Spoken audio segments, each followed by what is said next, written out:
mga moments, sir, welcome po kayo sa aking channel, ang Mom Flores Channel. For today's video, masaya ang mga supporters ni Dara. Masaya tayo, no, mga ka-Dara Bells, kasi muli na naman nating nasilayan ang ating favorite na si Dara.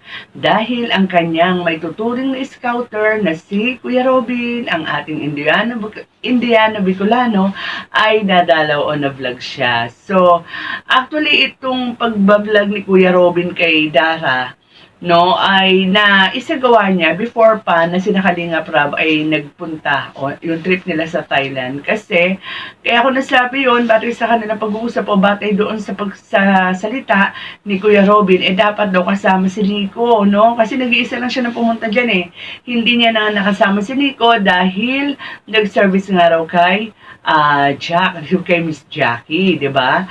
So, sa madaling salita, ayan, nung pumunta siya ay magpa-fiesta kila Dara, kaya busy ang mga nandun, mga kasama ni Dara sa pagluluto at paghahanda. Invited pa nga si Kuya Robin. So, anong napansin natin dito sa pangangamusta ni Kuya Robin kay Dara? Bukod sa still, nananatiling maganda si Dara, fresh. Para tingin ko parang mas lalong na fresh ang mukha ni Dara, no? Sa tingin ninyo.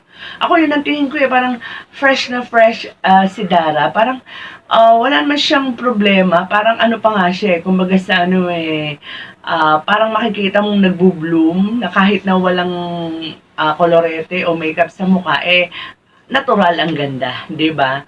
At ganun pa rin, awa ng Diyos ay nananatili, sabi nga ni Kuya Robin, nananatili pa rin malusog si Dara. At na maganda yung nakita natin na yan kay Dara. Ayan. Saka excited din ko, ayan, medyo nabubulol-bulol pa ako. So, eto na. Siyempre, itong si Kuya Robin, sabi nga niya, di ba? Parang tatay-tatay na siya ni Dara dahil siya nga yung, alam mo ganyan no, sa mga naging beneficiary ni Kalinga Prab, di ba? May mga scouters, tapos nilalapit sa kanya. So, ang privilege nung mga nag-i-scout na yon, pag pinasa nila kay Rab, habang pinapagawaan ni Rab ng bahay, si Rab muna, di ba? Ang nagbablog. Pero, once na natapos na yung bahay, bahala na yung scouter, no? Ang mag-vlog sa kanya, or kung halimbawang merong mga sponsors na nagpadala kay Rab, kung hindi mapupuntahan ni Rab dahil sobra siyang busy, pinapupuntahan niya sa kanyang mga K-boys. Na ganun ang nangyayari, di ba? Before si Kuya Robin, ang huling nag-vlog kay Dara ay ang K-boys, di ba? Si Kalingap Edu, kasama si Dr. Love, at saka si DJ Franz, si Papa Franz. So, kasi nung mga panahon na yun, alam naman natin na parang aminado naman si Kuya Robin dito, di ba? Parang nawawala siya sa sarili niya. Kasi, ganun nga Kaya siguro, isa rin sa mga dahilan yung kung bakit bihira natin, nakikita si Dara dahil nga, yung scouter niya ay medyo nagkaroon din ng problema. No? Kasi, sabi nga natin, no? Sabi nga ni Rab, di ba? Pagka napapanood natin yung kanyang live, once na natapos yung pabahay, talagang asahan na natin na hindi na ganun kadalas, no, ang pagbablog doon sa beneficiary. Bali, bahala na doon. Kumbaga, binibigyan na niya ng chance yung scouter, di ba? Tignan niyo yung nangyari kay Rachel noon, di ba? Na si Rab, yung dumistansya na si Rab, kahit na super sikat ang si Rachel noon, bukod kay Rowell, ay pinaubayan niya na yung si scouter ni Rachel, yun nga ay si Vincent Calyada. Tapos, sasabihin niyo, bakit si Carla, tapos na yung bahay, pero andalis pa rin nabablog. Kasi nga, may mga sponsor kasi na, na nagre-request talaga. Minsan, hindi na rin napapahindian ni Rab. May mga sponsor talaga na nagre-request, no? At saka, kukunin ko rin sana tong pagkakataon na to na sabihin na hindi, kasi yung mga madalas kong nababasa, si Dara raw, hindi raw madalas nabablog kasi hindi raw favorite. Kasi ang favorite daw wala naman daw gustong i-vlog o pasikatin si Rab, kundi yung mga pinsan niya, puro matubang-matubang. Siguro tinutukoy si Dan. Si Dan, ang Danjoy, di ba? Kahit nasikat din ang Danjoy, hindi nga rin masyadong ma-vlog ng todo-todo ni Kalinga Prab, di ba? Kasi unang-una, ang titingnan dyan yung availability ng kanilang beneficiary. Lalo na kung nagkaka-conflict sa pag-aaral, hindi talaga, no? At tsaka, siguro ito kasi kay Beyonce, hindi pa ganun ka busy si Beyonce. Tsaka, huwag natin kakalimutan na ongoing yung pabahay kay Beyonce. Kaya talagang bukod sa sikat, given na talagang sikat ang EDSI, no? Yung pabahay ay hindi pa tapos. Kaya tuloy-tuloy yan. And, yun nga, balik tayo kay bakit kay Carla, bakit si Carla, ganyan-ganyan. Di ba, nagkaroon din ng pagkakataon na ang dalang ng Jomcar. Ngayon lang, makikita natin talagang sunod-sunod. Kasi nga, merong nag-sponsor ng trip ng Jomcar sa Thailand. So, wag nating paparatangan si Rab na may favoritism. Ginagawa ni Rab ang lahat para mapagbigyan kayo. Si Dara, ginawa niya nga ng paraan yan, di ba? Inihanap niya ng love team, si Ras nga. Kaya lang, nakita naman natin dito sa interview ni Kuya Robin, talagang paiwas talaga si Dara eh. Tingnan niyo, tingnan niyo yung, obserbahan niyo yung reaksyon ni Dara. Nung tinatanong siya ni Kuya Robin kung bakit ayaw mong mag-love team. Kasi, parang kulang na lang sabihin, utusan siya ni Kuya Robin na mag-love team ka na, diba? Sinasabi niya, makakatulong sa'yo yan kasi iba ang sponsor kapag may love team. So, tingnan ninyo yung reaction ni Dara. Panoorin po natin. Bakit pala na hindi ka napupunta doon sa kila Kuya Rab? Saan? Sa kila Kuya Rab, may problema ba? O may wala? Wala po. Wala? Sadyang lang po, di lang po ako nakakapunta at marami po talagang ginagawa. Sa school?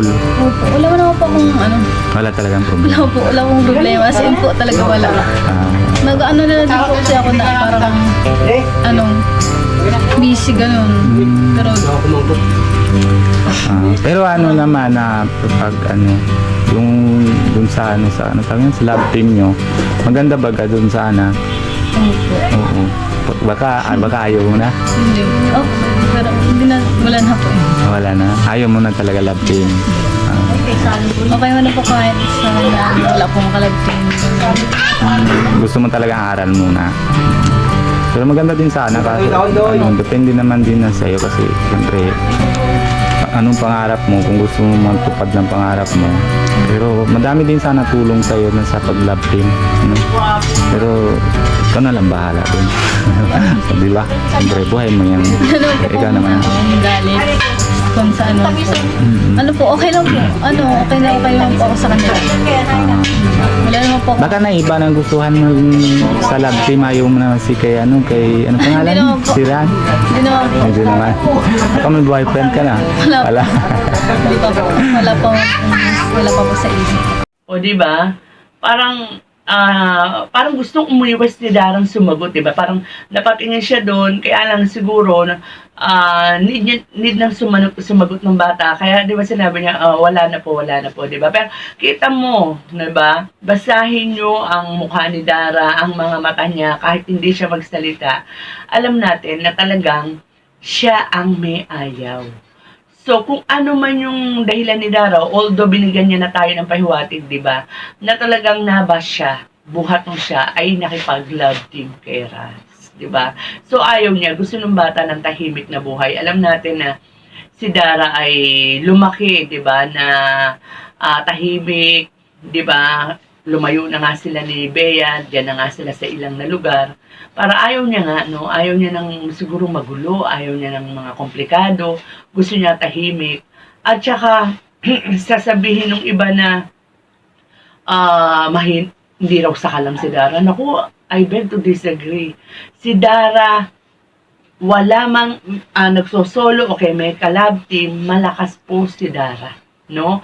Isa yan sa malakas na kalingap angel ni Kalinga Prab. Kahit na noon si Joy, di ba, nung wala pang love team, malakas din yan. Kaya lang, sila mismo ang medyo hindi available kasi nakikita natin na priority nila ang kanilang pag-aaral at Ang ganda nun.